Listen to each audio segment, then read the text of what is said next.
First, if you could just address, I guess, some of the protesters that were in the event today. I mean, what are your thoughts on that?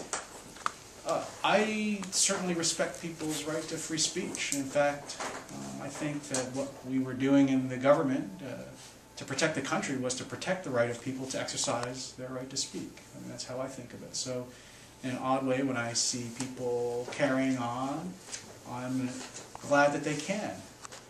The only thing I don't like about it is it puts the organizers of the forum actually and the officers who have to work with them in a much harder job than I have, which is to balance their right to say what they want with the right of other people to speak and to hear it. And I think that's an important value that I'm glad that the university respects and carried out.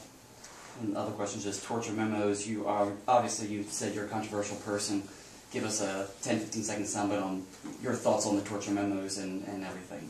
Well, I think what the government faced were these terrible questions after the 9/11 attacks, which was how to get intelligence from high-ranking al-Qaeda leaders that we had captured about information to stop pending attacks on the United States.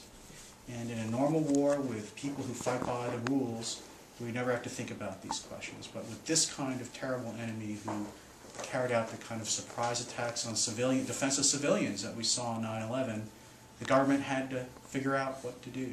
And I think what is not a responsible choice is to say, I'm not going to decide anything. I mean, the government has to decide something one way or the other on this. And people may disagree with that. And the reason I'm here in Charlottesville is to explain why, in my small part of that, we did what we did.